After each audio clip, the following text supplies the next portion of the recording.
നമ്മുടെ നാട്ടിലെ ഒരു ക്ലബിൻ്റെ PR ടീംസ് പ്രചരിപ്പിക്കുന്ന ഒരു കാര്യമാണ് ബൊറൂസിയ ഡോട്ട്മണ്ട് എന്ന് പറയുന്ന ക്ലബ്ബ് അവരുടെ ചരിത്രത്തിലെ ആദ്യ ട്രോഫി നേടുന്നത് അവരുടെ ക്ലബ്ബ് തുടങ്ങി 4 പതിറ്റാണ്ടുകൾക്ക് ശേഷമാണ് എന്നുള്ളത്. എന്നാൽ അവർക്ക് പറയാനായിട്ട് പുതിയ ഒരു ക്ലബിൻ്റെ പേര് ലഭിച്ചിരിക്കുകയാണ്. അത് ക്രിസ്റ്റൽ പാലസ് ആണ്. 119 വർഷത്തെ ചരിത്രത്തിൽ ആദ്യമായിട്ട് അവരിതാ ഒരു മേജർ ട്രോഫി സ്വന്തമാക്കുന്നു. FA കപ്പാണ് അവർ സ്വന്തമാക്കുന്നത്. മാൻ സിറ്റിക്കെതിരെ ഫൈനലിൽ 1-0 എന്ന് പറയുന്ന സ്കോറിലാണ് അവർ വിജയിക്കുന്നത്. വെറജിയസയുടെ ഒറ്റ ഗോളും ഹെൻഡേഴ്സൺ എന്ന് പറഞ്ഞാൽ അവരുടെ ഗോൾ കീപ്പറുടെ മികച്ച സേവുകൾ, അതിൽ ഒരു പെനാൽറ്റി സേവും ഉൾപ്പെടും.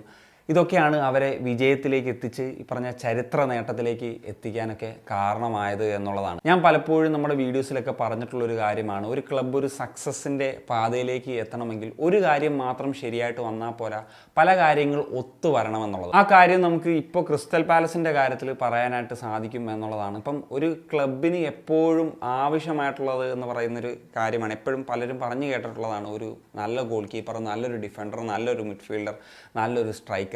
ഈ കാര്യങ്ങൾ വന്നാൽ പോലും ഒരു സക്സസ്, വിജയങ്ങളൊക്കെ സ്വന്തമാക്കാനായിട്ട് സാധിക്കും എന്നുള്ളതാണ്. ഇപ്പോൾ മാൻ സിറ്റി പോലത്തെ പെപ്പിൻ്റെ അത്രയും സ്പെൻഡ് ചെയ്തിട്ടുള്ളൊരു ടീമിനെതിരെ കളിക്കുന്ന സമയത്ത് അവർ ഓപ്പൺ ആയിട്ടൊന്നും അല്ല കളിക്കാൻ ശ്രമിച്ചത്. കുറച്ച് ക്ലോസ്ഡ് ആയിട്ട് കൗണ്ടർ സിറ്റുവേഷൻസ് ഉപയോഗിച്ച് ആ തരത്തിൽ തന്നെയുള്ളൊരു ഫോമിലായിരുന്നു. ഇപ്പം പൊസഷൻ്റെ കാര്യത്തിലാണെങ്കിലും നമ്പർ ഓഫ് ഷോട്ട് ഓൺ ടാർഗറ്റിൻ്റെ കാര്യത്തിലൊക്കെ ആണെങ്കിലും മുമ്പിൽ നിന്നത് സിറ്റി ആയിരുന്നു. പക്ഷേ വിജയം സ്വന്തമാക്കിയത് ക്രിസ്റ്റൽ പാലസ് ആണ് എന്നുള്ളതാണ്. ഇനി പറയേണ്ട ഒരു കാര്യമാണ് ഒലിവർ ഗ്ലാസ്നർ എന്ന് പറഞ്ഞിട്ടുള്ള ക്രിസ്റ്റൽ പാലസിൻ്റെ ഓസ്ട്രിയൻ പരിശീലകനെ പറ്റി.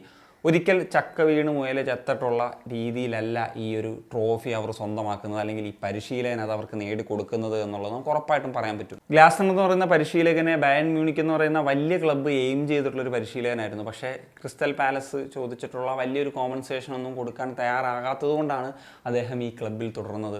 പക്ഷേ അത് ഒരു മികച്ച തീരുമാനമായിട്ട് മാറുകയും ചെയ്തു എന്നുള്ളതാണ്. എന്തുകൊണ്ട് ഇദ്ദേഹം ഈ പറഞ്ഞ ഒരു ഡിമാൻഡുള്ള പരിശീലകനായിട്ട് മാറി എന്ന് ചോദിച്ചാൽ, ലാസ്റ്റ് ലിങ്സ് എന്ന് പറഞ്ഞിട്ടുള്ള ഒരു ഓസ്ട്രിയൻ ക്ലബ്ബുണ്ട്.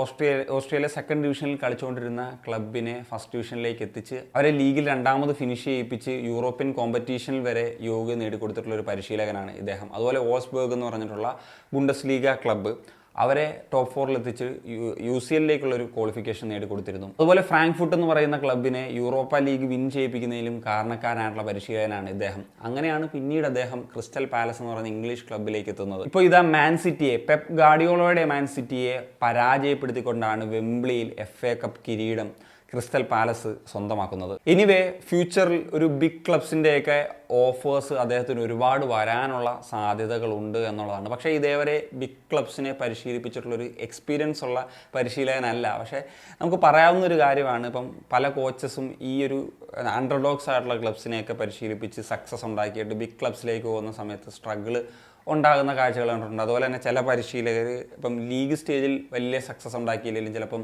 ഈ പറഞ്ഞ നോക്കൗട്ട് ടൂർണമെൻറ്റ്സിലൊക്കെ റെക്കോർഡ് നല്ലതായിരിക്കും എന്നുള്ളത്. അപ്പോൾ ഇദ്ദേഹത്തിൻ്റെ കാര്യത്തിലേക്ക് വരുന്ന സമയത്ത് ഇപ്പം ഇതൊരു നോക്കൗട്ട് ലെവലിലുള്ള ടൂർണമെൻറ്റിലാണ് FA കപ്പ് നമുക്കറിയാമല്ലോ ഒരു കിരീടം സ്വന്തമാക്കുന്നത്. EPL നോക്കിക്കഴിഞ്ഞാൽ അവർ ഈ സീസൺ ചിലപ്പോൾ ടോപ്പ് 10 പോലും എത്താനുള്ള സാധ്യതകളില്ല എന്നുള്ളതാണ്. പക്ഷേ ലീഗിൽ അദ്ദേഹം ഒരു മോശം പരിശീലകനാണെന്ന് പറയാൻ പറ്റില്ല. കാരണം ഞാൻ നേരത്തെ പറഞ്ഞ ഓസ്ട്രിയൻ ബുണ്ടസ് ലീഗയിലെയും അല്ലെങ്കിൽ ജർമ്മനിയിലെ ബുണ്ടസ് ലീഗയിലെയും കാര്യങ്ങളൊക്കെ അതൊരു ഉദാഹരണമാണ്. ഈ ട്രോഫി ഇല്ലാത്ത നമ്മുടെ നാട്ടിലൊരു ക്ലബിന് മാതൃകയാക്കാൻ കഴിയും ക്രിസ്റ്റൽ പാലസ് എന്നുള്ളതാണ്. ഈ 119 വർഷത്തെ ചരിത്രം പറഞ്ഞുകൊണ്ടിരിക്കുകയല്ല വേണ്ടത്. ട്രോഫി ഇല്ലാത്ത ലിമിറ്റഡ് റിസോഴ്സ് വെച്ചിട്ട് എങ്ങനെ ഒരു ടീമിനെ മുന്നോട്ട് കൊണ്ടുപോകാൻ കഴിയും, സക്സസിലേക്ക് എത്തിക്കാൻ കഴിയുമെന്നുള്ള കാര്യം, അങ്ങനെ ഒരു ക്ലബിൽ എങ്ങനെ ഒരു കോച്ചിനെ പിക്ക് ചെയ്യണമെന്നുള്ള കാര്യം, ആ കോച്ചിനെ എങ്ങനെ ഫീഡ് ചെയ്യണമെന്നുള്ള കാര്യം. അപ്പോൾ ദാറ്റ്സ് ഇറ്റ് ഗൈസ്. അപ്പോൾ ഇത്രയൊക്കെയാണ് ഈ ഒരു വീഡിയോയിൽ പറയാൻ ഉദ്ദേശിച്ചത്. അപ്പോൾ നിങ്ങളുടെ ഒപ്പീനിയൻസ് എന്താണെന്നുള്ളത് തീർച്ചയായിട്ടും ഒന്ന് കമ്പോസ് ചെയ്താൽ മതി. കാണിക്കും. ഞാൻ signing off.